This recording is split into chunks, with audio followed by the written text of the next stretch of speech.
नमस्कार, prime debate में आपका स्वागत है। हम ग्लोबल पंजाब के नॉर्थ अमेरिका के दर्शकों का और संगत टीवी के यूके और यूरोप के दर्शकों का भी स्वागत करते हैं।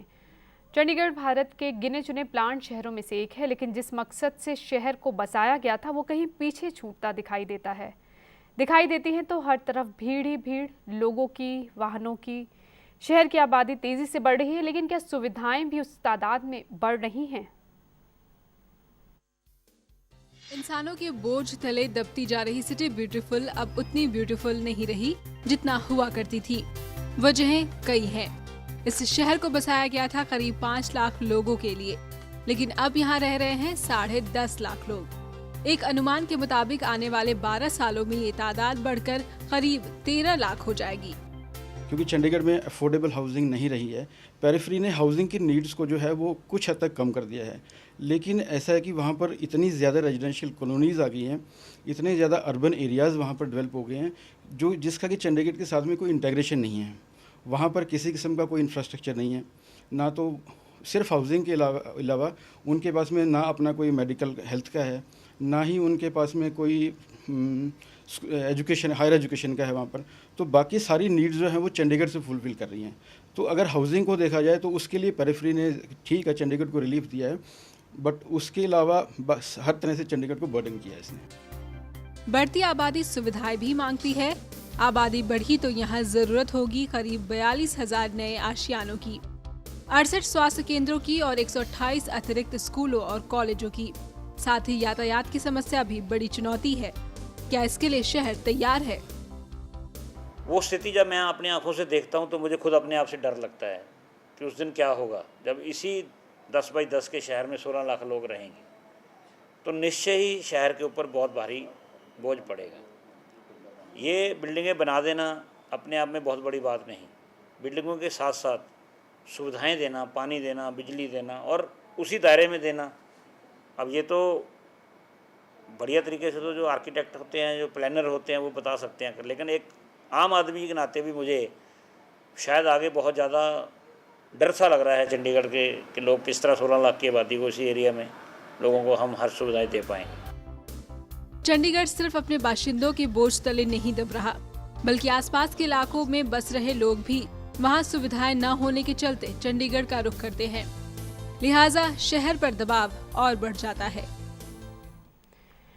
कैसे सिटी ब्यूटीफुल रह सकती है? कौन से ऐसे समाधान हैं जिससे शहर में बढ़ते दबाव को कम किया जा सकता है? जानने की कोशिश करते हैं अपने मेहमानों से। हमारे साथ स्टूडियो में मौजूद हैं SK Nayyar, Indian Citizen Forum के अध्यक्ष हैं, retired lieutenant colonel JS Bath, Chandigarh के विकास से जुड़े मसले अलग अलग मंचों पर उठाते रहे हैं, और सुरेंद्र बाघा जी भी हमारे साथ हैं, आर्किटेक्ट है, सालों से शहर के लिए काम कर रहे हैं। सुरेंद्र जी, ये चर्चा आज हम थोड़ी सी कुछ मिनट देरी से शुरू कर रहे हैं क्योंकि आप लोग ट्रैफिक जाम में फंस गए थे यहाँ आने से पहले। सो यही है आज चर्चा का विषय भी कि जो दबाव बढ़ रहा है चंडीगढ़ से, तो जो चंडीगढ़ में रह रहे हैं उनके लिए तो परेशानियां हैं ही, जो यहाँ आ रहे हैं वो भी परेशानियां उठा रहे हैं। जी, ऐसा है कि चंडीगढ़ में जो भी काबूजी की प्लानिंग थी, पहली बात तो वो ही नहीं इम्प्लीमेंट की गई। उन्होंने बिल्कुल अच्छे तरीके से बताया था कि 4 स्टेज की इसमें जो राउंड बोट्स हैं उसको पहले स्टेज में राउंड बोट रहेगा, नेक्स्ट स्टेज में लाइट्स रहेंगी, थर्ड स्टेज में अंडरपासेस बनेंगे और फोर्थ स्टेज में ओवरपासेस वगैरह बनेंगे। ये उस वक्त था जब शहर 5 लाख लोगों की आबादी के लिए बसाया गया था। अब 10.5 आबादी हो चुकी है और ये भी अनुमान है कि आने वाले 12 सालों में 12.5 लाख से ज्यादा हो जाएगी। बिल्कुल। और ब्यूटीफुल तो अब उसके लिए क्या योजनाएं हैं? उसमें यह है कि वो 5 वाला भी अभी इम्प्लीमेंट नहीं हुआ कहीं भी, तो वो 10 के लिए तो क्या ही केटर करेगा, और जो बाकी लोग बाहर से आ रहे हैं उनके लिए तो it's a total mess, it's a total failure, and today we experienced it. Colonel Bath, आप विकास से जुड़े मसले उठाते रहे हैं, हमने देखा है। आपको क्या लगता है कि क्या इसका क्यों इतनी परेशानियां बढ़ रही हैं? देखिए जी, ऐसा है कि चंडीगढ़ में जो भी विकास हो रहा है जी, उसमें हर एक चीज़ का ध्यान नहीं रखा जा रहा है। एक खास चीज़ जिसका ध्यान नहीं रखा जा रहा है वो ये है कि जो डेंसिटी ऑफ पॉपुलेशन है, जिस विकास के साथ डेंसिटी ऑफ पॉपुलेशन बढ़ती है, ऐसा विकास हमें नहीं करना चाहिए। जैसे कि लोगों की मांग है, ये मैं मानता हूँ कि जो पुराने सेक्टर हैं जिनमें बड़े बड़े घर हैं उनमें छोटे छोटे घर बना दो, मल्टी फ्लोर अलाउ कर दो। वो तो बहुत अच्छी बात है, लोग खुश भी होंगे, लेकिन उसका असर क्या होगा इसको हम नहीं समझते। नहीं, क्योंकि जैसे ही ये अलाउ होगा नेचुरली पॉपुलेशन वहाँ ज़्यादा रह सकेगी और इंटरनल पॉपुलेशन का प्रेशर बढ़ेगा। चंडीगढ़ के ऊपर 3 टाइप्स ऑफ पॉपुलेशन का प्रेशर है। एक तो इंटरनल जो यहाँ पर सेटल्ड है जी, पहले से जो रह रहे हैं, हाँ जी, जो रह रहे हैं और भी जो आके रहना शुरू कर रहे हैं, जिनके अपने घर हैं। हाँ जी। दूसरा है फ्लोटिंग पॉपुलेशन। अब फ्लोटिंग पॉपुलेशन का हमारे पास कोई कंट्रोल और उसका मतलब जानकारी उसके बारे में बहुत कम है। समस्याएं उसी वजह से ज्यादा बढ़ रही हैं। हाँ जी। और तीसरा है जो हमारी पेरिफेरल पॉपुलेशन है, जो कि चंडीगढ़ के रिसोर्सेज यूटिलाइज कर रही है। तो ये 3 किस्म की पॉपुलेशन है जी। और अगर हम तीनों को अलग अलग अच्छी तरह समझ सकेंगे तभी हम इनको कंट्रोल कर सकेंगे और चंडीगढ़ को बचा सकेंगे। ये जरूरी है कि समझा जाए कि किस तरह की आबादी यहाँ शहर में आ रही है। नैयर साहब, जैसे बाढ़ साहब भी कह रहे हैं कि आसपास के जो इलाकों में जो लोग रह रहे हैं, लेकिन बेहतर शिक्षा, बेहतर चिकित्सा सुविधाओं के लिए वो इस शहर का रुख करते हैं। वहाँ रहने के लिए आवास तो है, आशियाने बन जाते हैं, लेकिन सुविधाएं नहीं हैं। तो कितना ज़रूरी है वहाँ भी सुविधाएं हो ताकि यहाँ दबाव कम हो? वैसे तो ये मेरे को इस चीज़ में कहने में बड़ी एक मौके वाली बात है जो मिली है कि चंडीगढ़ जो है जिस वक्त ये बनाया गया था, इसका बाइफिकेशन एक्ट जो बनाया था उसके अंदर उन्होंने कहा था कि 16 किलोमीटर्स का एरिया जो रेडियस में आता है that is the capital project of Chandigarh, it is still there. But neither of the government from Punjab, Haryana और the union territory they have implemented. जैसे अभी बागा साहब ने बताया कि वो लीगल एडवाइजर का भी इन्होंने उसको आज तक इम्प्लीमेंट नहीं किया। Similarly these people have not bother to how to implement the bifurcation act of Chandigarh. When it is a capital project of Chandigarh then definitely one has to maintain everything, basic amenities like education, like water, electricity, health, transport and all that. ये सारे के सारे चीज़ें जो है वो होनी बहुत ज़रूरी हैं और अहम है। इन चीज़ों को बिल्कुल इग्नोर कर दिया गया। अब देखिए छोटी सी बात है, अब रैपिड हम कह रहे हैं कि यहाँ पर जो है जाम लगे हैं, जाम तो अपने आप लगने हैं जब यहाँ पर मेरे कोई जो पब्लिक ट्रांसपोर्ट सिस्टम है ही नहीं, neither in Chandigarh nor in the tri city. Now we can not ignore the tri city. लेकिन नैयर साहब, एक सवाल ये भी है कि पंचकुला और मोहाली में रिहाइश तो बना दी गई, सुविधाएं क्यों नहीं दी गई? सरकारी सुविधाएं वहाँ क्यों नहीं देती? क्यों सारा दबाव चंडीगढ़ पर? ये तो मैं अगर कह दूँ तो इसमें ego question is the main question. Chandigarh को पता है कि मेरे पास इतना ही एरिया है। उसके साथ साथ पंचकुला जो एक प्लान्ड सिटी चल रही है और जो मोहाली है वो भी एक थी प्लान्ड, लेकिन अब ये इसमें थोड़ी सी अनप्लान्ड भी चल रही है जी।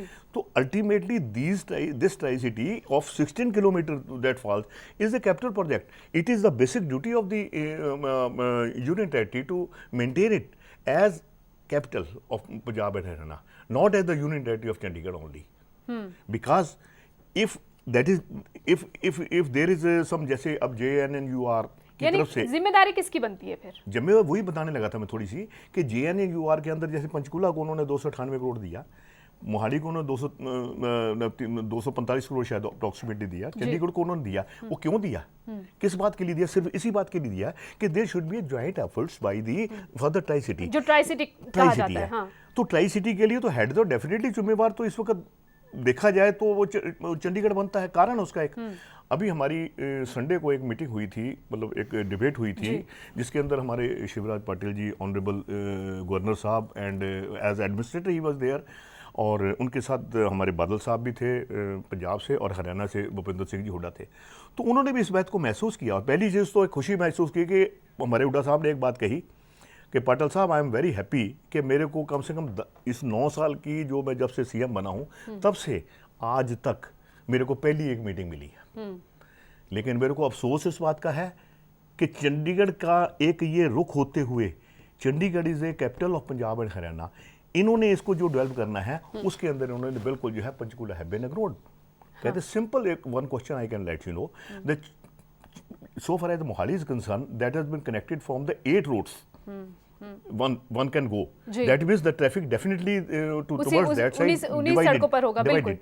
As far as this Panchkula is concerned, there is only one road, one and the only one that too have been tapped from NH21. और उस वक्त जाम की जो हालत होती है वो सबको पता है। Everybody knows. बागे साहब, ये जो समस्याओं के समाधान है, पैसा भी है, काम क्यों नहीं होता?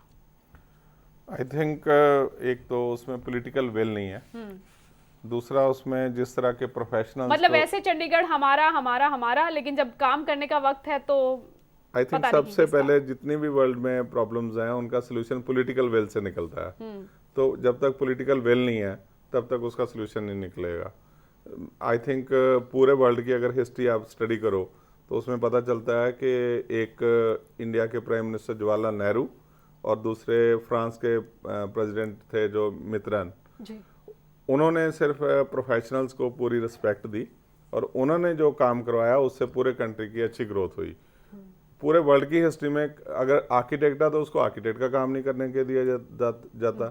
अगर कोई बंदा डॉक्टर है तो उसको डॉक्टरी वाला काम नहीं करने, because there is too much of interference by bureaucrats and all that. ये अगर आप देखोगे कि जो मोहाली का प्लान है ये जुरोंग इंटरनेशनल ने बनाया है, which is a Singapore based company. तो मैं स्टडी कर रहा था, उन्होंने जो मुल्लांपुर की प्लानिंग के लिए जो यार्ड स्टिक्स लिए हैं, एक न्यू चंडीगढ़ की बात हो रही है मुल्लांपुर में, जो पंजाब सरकार प्रस्ताव रख रही है, लेकर आ रही है। वो अपनी रिपोर्ट में लिखते हैं कि हमने जो पैरामीटर ओपन स्पेसेस का लिया वो न्यूयॉर्क से लिया। समझ नहीं आती कि न्यूयॉर्क क्या बेसिस हुए ना, मतलब हम न्यूयॉर्क का क्या बेस है, ओपन स्पेसेस मुल्लांपुर की प्लानिंग कर रहे हैं और हम पैरामीटर लेते हैं न्यूयॉर्क से। सिंगापुर के बोलता वैंकूवर में इतनी ओपन स्पेस है, सैन फ्रांसिस्को मतलब सिर्फ ओपन स्पेसेस के लिए ये बातें हो रही है, बाकी और क्या सुविधाएं होनी चाहिए उस पर चर्चा नहीं हो रही है। और जो गमाडा का प्लान है उसका मुल्लांपुर के प्लान के साथ कोई जोड़ तोड़ नहीं है। चर्चा में जाने से पहले एक बार सुनते हैं कि चंडीगढ़ के बाशिंदों का क्या कहना है। चंडीगढ़ में जितनी फैसिलिटी होनी चाहिए पॉपुलेशन के हिसाब से उतनी नहीं है। एजुकेशन का ले लो या इलेक्ट्रिसिटी वाटर का ले लो या फिर आप क्रॉसिंग का ले लो, सिक्योरिटी का ले लो, उतना तो नहीं है जितना होना चाहिए पॉपुलेशन के हिसाब से। यहाँ पर पार्किंग की सबसे ज़्यादा प्रॉब्लम हो गई चंडीगढ़ में, और दूसरी बात पानी की सबसे ज़्यादा प्रॉब्लम हो गई, और बिजली का आजकल आपको पता ही है गर्मियों का में बुरा ही हाल हो गया बिजली का, और मकानों की रेंट इतने ज़्यादा बढ़ गए, तो सबसे ज़्यादा प्रॉब्लम जो है ये पॉपुलेशन बढ़ने से ही होगी। बेसिक्स जो एमिनिटीज़ हैं, जो बेसिक्स रिक्वायरमेंट्स हैं, जो स्ट्रक्चर्स है वो कोलैप्स करता जा रहा है। सीवरेज की प्रॉब्लम्स हैं यहाँ पे, अब रोड्स की प्रॉब्लम है, ओवर क्राउडेड है। यहाँ से आते हुए आपको 15 से 20 मिनट लाइटों से लग जाते हैं, इतना ओवर क्राउडेड हो गया है कि आप पार्किंग की अभी नहीं प्रॉब्लम शुरू हुई है। 2 घंटे के हिसाब से पार्किंग शुरू हो गई है। ये एक तरह से सारा सिस्टम कब तक इस तरह से तरीक़ों से रोका जाएगा, कोलैप्स करता जाएगा। सरकार की जो अपनी कुछ कमियां हैं, सरकार जो अपना काम करती है वो थोड़ा अंडर एस्टिमेट, हम समझते हैं थोड़ा अंडर एस्टिमेट हो जाता है ड्यू टू पॉपुलेशन। सरकार उस हिसाब से अपनी प्लानिंग नहीं बना पाती जिस हिसाब से आबादी इंक्रीज़ हो रही है। भट्ट साहब, ये शहर के वो लोग हैं जिन्हें शिकायतें ही शिकायतें हैं कि कुछ भी नहीं रहा जैसा पहले हुआ करता था। चंडीगढ़ जब बसाया गया था तो उस वक्त 30 साल के लिए योजना थी और ज़रूरत थी कि इससे 30 साल बाद दोबारा इस योजना पर पुनर्विचार किया जाए। एक तो वो नहीं हुआ, दूसरा एक वक्त कहा जाता था कि चंडीगढ़ में पंखों की भी ज़रूरत नहीं पड़ती थी। अब लेकिन जिस तरह से आबादी बढ़ी है, ट्रैफिक बढ़ गया है, अब इनसे निपटारा कैसे होगा? इनसे निपटारा इस तरीके से होगा जी कि जो अब है वो है, उसको हम और ख़राब ना होने दें। क्योंकि इसके ऊपर जैसे आपने कहा कि किसी ज़माने में बहुत अच्छी सोच हुई थी, बहुत अच्छी प्लानिंग हुई थी, उसके बाद में इसको हमने फॉलो अप नहीं किया जी। मतलब ये एक लगातार कार्रवाई होनी चाहिए थी और उसकी वजह से ये चीज़ें हमसे संभली नहीं हैं और हमारे जो कंट्रोल है उसके बाहर हो गई। अभी सबसे पहली आवश्यकता है इनको दोबारा कंट्रोल में लाना। और जैसे कि ये चंडीगढ़ के बाशिंदे कह रहे थे और हम भी चंडीगढ़ के बाशिंदे हैं, हम भी कहते हैं कि जी चंडीगढ़ के जो बाशिंदे हैं, सिटीजन्स हैं, उनको आप लाइए गवर्नेंस में, उनकी बात सुनिए जी। हमारी अभी बात हो रही थी कि जी यहाँ के लोग सिटीजन्स जो कहते रहते हैं और ठीक बात कहते हैं, अच्छी बातें कहते हैं, लेकिन कोई सुनने वाला नहीं। लेकिन भाई जब सुनने वाला नहीं तो कैसे बदलेगा नैयर साहब? मैं वही पहले आपको बात बता रहा था कि ये जो कैपिटल प्रोजेक्ट चंडीगढ़ वाली बात आ जाती है कि इसके अंदर इन्होंने कहा था कि बिजली, पानी, ट्रांसपोर्ट, ये सिस्टम जो सारा कुछ है इसको हम जो है वो मुहैया कराएंगे। वो मुहैया जब नहीं कराएंगे तो उस चीज़ को इम्प्लीमेंटेशन में नहीं लेके आएंगे तो अल्टीमेटली जिस तरीके से आबादी तो बढ़नी है, जो बढ़ रही है, क्योंकि उसके ऊपर रोक तो हमारी गवर्नमेंट ने लगाई नहीं कभी। अगर गवर्नमेंट ने रोक लगाई होती कि हमने इससे ज़्यादा नहीं बढ़ने दिए लाइक चाइना, तो वो चीज़ तो यहाँ है नहीं। इससे ज़्यादा शहर में रहने नहीं देंगे लोग, तो इसमें से ज़्यादा रहने नहीं देंगे। अब ये ट्रैफिक है, अब जैसे अब यहाँ पर मेट्रो सिस्टम है, अगर ये मेट्रो सिस्टम है या कोई स्टेट ट्रांसपोर्ट सिस्टम है तो ये अगर हो जाए तो गाड़ियाँ खत्म। इसी तरीके से जो है अब एजुकेशन की बात छोटी सी है। अब एजुकेशन के लिए अगर वहाँ तो मोहाली में या चंडीगढ़ के अंदर तो वहाँ अपना पंचकूला के अंदर तो एजुकेशन पूरी तरीके से मिल नहीं पाती। यहाँ अल्टीमेटली यहाँ आते हैं तो यहाँ इनको एडमिशन नहीं मिलती। क्यों नहीं मिलती? जब इनका बाइफर्केशन एक्ट कहता है कि हमने यहाँ पर जो भी पंचकूला या मोहाली का जो CBSE का बच्चा है जी, वो एटलीस्ट जो है वो हमारा चंडीगढ़ का है, कैपिटल प्रोजेक्ट के एरिया में है। CBSE तो चाहे चंडीगढ़ पढ़ लो चाहे आप पंचकूला पढ़ लो। आप ये कह रहे हैं कि आसपास के दोनों मोहाली और पंचकूला उसी तरह से विकसित हो जैसे चंडीगढ़ हुआ है, वहां सुविधाएं वैसी ही दी जाए और उसकी जिम्मेदारी चंडीगढ़ प्रशासन की है, जो एक दायरा तय किया गया है। लेकिन उससे आगे अगर हम सोचे नहीं साहब, दूसरे राज्यों से PGI है या पंजाब यूनिवर्सिटी है, दूसरे जम्मू कश्मीर से, हरियाणा से, हिमाचल से लोग आते हैं यहाँ ये इस दबाव को भी तो कम करना है, उसके लिए तो सुविधाएं चाहिए। जैसे अब बात करें पंजाब सरकार मुल्लापुर को न्यू चंडीगढ़ के तौर पर विकसित किया जाएगा, आपको लगता है कि न्यू चंडीगढ़ में वो सारी सुविधाएं जुटाई जाएंगी ताकि चंडीगढ़ में दबाव को कम किया जा सके? देखिए, अगर जगह तो उनके पास है, जहाँ तक जगह का सवाल है, क्योंकि यहाँ तो इसकी तो लिमिटेड है ना, चंडीगढ़ की जो बाउंड्री है that is a limited one. जगह तो वहाँ पर है। अब वहाँ की सरकार क्या करती है, आज की सरकार, आने वाली कल की सरकार, इनका बिल्कुल आपस में तालमेल है या नहीं है, उसको बढ़ाना चाहते हैं या नहीं चाहते हैं, ये उनके ऊपर डिपेंड करता है। वागा साहब आर्किटेक्ट बेहतर बता सकते हैं, ये जो न्यू चंडीगढ़ का प्लान अगर बनता है किस तरह का होना चाहिए? देखो, जो मुल्लापुर का प्लान है, अगर मैं उसकी बात करूं, उसका एरिया करीब चंडीगढ़ से आधा है और जो पॉपुलेशन की उनकी प्रोजेक्शंस है वो भी थोड़ी अनरियलिस्टिक हैं। उन्होंने बोला कि 2 लाख पॉपुलेशन होएगी अगर हम उसको कम कैलकुलेशन करते हैं तो भी जी। तो उसमें एक तो जो सर्वेज वगैरह है वो ठीक से नहीं हुए क्योंकि वो फॉरेन की कंपनी है, उन्होंने यहाँ पे आके कितना काम किया होगा ऑन द ग्राउंड।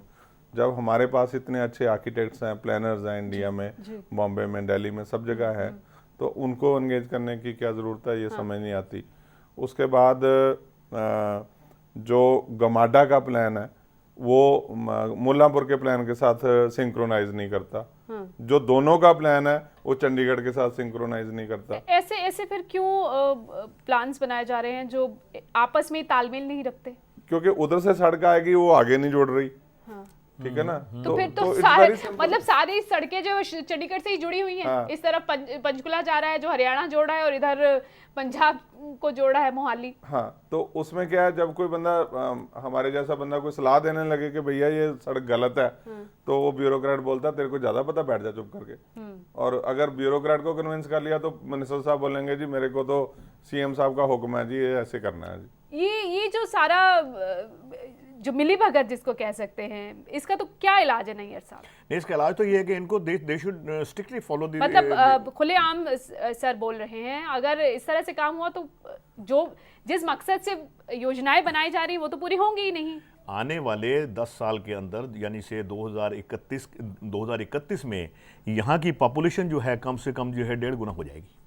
अब 1.5 गुना, जो पिछली 5 लाख की जगह पर आज इन्होंने 10 लाख हुई है, वो संभली नहीं है। और उसके बाद जो आगे को क्या करेंगे अगर जब तक ये प्लानिंग नहीं करेंगे। और मैं एक चीज़ कहने में हेजिटेट नहीं करूँगा कि तीनों की तीनों स्टेट्स की, यानी कि चाहे चंडीगढ़ है, चाहे पंजाब है और चाहे हरियाणा है, तीनों का अगर ट्राई सिटी का एक ग्रेटर चंडीगढ़ टाइप कोई भी एक प्लान, रीजनल चंडीगढ़ जो है जब तक नहीं बनाएंगे इस ट्राई सिटी का वो तो सरकार में तालमेल ही नहीं बनता। जैसे हुड्डा साहब ने उस दिन कह दिया कि चंडीगढ़ ऐसा बच्चा है जिसकी 3 माएँ हैं। तो मतलब वो माँ देख लेगी, एक माँ कहती है, दूसरी देख लेगी, दूसरी कहती है, तीसरी देख लेगी, तो फिर तो किसी ने भी नहीं देखा। ये तो फिर एक तरह से माएँ होते हुए भी लावारिस है। कहते मैंने जिंदगी के अंदर पहली बार देखा है कि ये चंडीगढ़ जो है वो एक बच्चा है जिसकी 3 माँ है। एक बच्चे की 3 माँ हो सकती है। मैं वही कह रही हूँ ना, तो इस तरह से तो 3 माएँ होते हुए भी लावारिस रहा। लावारिस हो तो इसके लिए बहुत ज़रूरी चीज़ है कि यहाँ के लिए, यहाँ की प्लानिंग के लिए इनिशिएटिव जो है वो उसको चंडीगढ़ को इसलिए लेना पड़ता है क्योंकि ये it is a capital of both the states of Haryana as well. जी। अगर हम पंजाब को अकेले को देखते हैं, that is a headless state. अगर हरियाणा को देखते हैं, that is a headless state. Why these I am speaking these word as a headless state. जिस राज्य की राजधानी नहीं है वो हेडलेस है। बिल्कुल। और राजधानी को ही आप अगर नजरअंदाज कर रहे हैं इस तरह से, तो फिर विकास के दावे बेतुके लगते हैं। 1996 के अंदर अगर ये हम प्रदेश के अंदर हमारे बंसीलाल जी ने वो शराबबंदी लगाई थी, तो मैंने उनसे एक पूछा था, मैंने कहा जी आपकी राजधानी कहाँ है? कहते ही चंडीगढ़ है। मैंने वहाँ तो शराब खुली है, आपकी राजधानी में कैसे खुली है? आपके उसमें उस प्रदेश में नहीं खुली। अरे भाई चुप हो जाओ, मत बोलो। हाँ। इस तरह की बातचीत आती है। तब भी था ऐसे ही ये चीज़ हुई है। तो उस वक्त हम कहते थे कि हम भी यहाँ पर अगर पंचकूला और मोहाली जो 16 किलोमीटर एरिया के अंदर जो लीगली इनके जो बाइफिकेशन एक्ट के मुताबिक, ये चंडीगढ़ बाइफिकेशन एक्ट के मुताबिक अगर ये कैपिटल प्रोजेक्ट यानी जो योजनाएं हैं उन पर उन्हें अमल में लाना बेहद जरूरी है। जाने से ये चर्चा खत्म करने का वक्त हो गया। जाने से पहले भाट साहब आखिरी कमेंट्स ये हैं कि जो इन्होंने कहा कि पंजाब और हरियाणा तो हेडलेस स्टेट्स है, वो क्यों नहीं अपने हेड्स कहीं और बना लेते? चंडीगढ़ को एकदम राहत मिल जाएगी। छोड़ दे। और बिल्कुल उनकी जरूरत है, स्टेट्स की जरूरत है जी कि जी पहली बात तो अपना कैपिटल आप स्टेट के सेंटर में बनाओ, जहाँ की वहाँ के लोग पहुँच सके। लेकिन मैं इसके अंदर थोड़ी सी, मैं इनकी बात के अंदर थोड़ी सी बात बोलनी चाहूंगा जी, नहीं थोड़ी सी बात बोलनी चाहूंगा जी। बिल्कुल, ये किसी के हाथ में नहीं है कि अपनी स्टेट बनाओ। ना पंजाब बना सकता है, ना हरियाणा बना सकता है। ये उसकी हल यहीं से निकालना ये मैं कहने में हेजिटेट नहीं कर रहा हूँ अभी बार कि ये Chandigarh is the house of Punjab and Haryana in the ratio of 60-40। ये चंडीगढ़ तो हमारा किराएदार है, और ये 48 साल से बैठे हुए किराएदार, आज वो उसने कह दिया कि 48 साल से बैठा हूं, मैं किराएदार नहीं, मैं मकान मालिक हूं। ऐसा नहीं होना चाहिए। चलिए, हम उम्मीद करते हैं कि जो सुझाव सामने आ रहे हैं उस पर अमल हो, ताकि जो आबादी की बढ़ती समस्या है उससे जो समस्याएं हो रहे हैं वो हल हो सके। कुछ वक्त पहले में एक सर्वे ने चंडीगढ़ को रहने के लिए देश का सबसे दूसरा बेहतर शहर बताया था, लेकिन अगर यही हालात रहे तो कहना मुश्किल होगा कि यह शहर किसी नंबर पर आ भी पाएगा या नहीं। शहर की खूबसूरती और इसका मूल स्वरूप बरकरार रहे, इसके लिए संजीदगी से काम करने की जरूरत है। नमस्कार। खबरों की दुनिया में आइए, हमारे साथ कहीं भी और कभी भी जुड़िए। हम मिलेंगे फेसबुक पर, हम दिखेंगे यूट्यूब पर, हमें फॉलो कीजिए ट्विटर पर। खबरों के साथ बने रहिए रात दिन।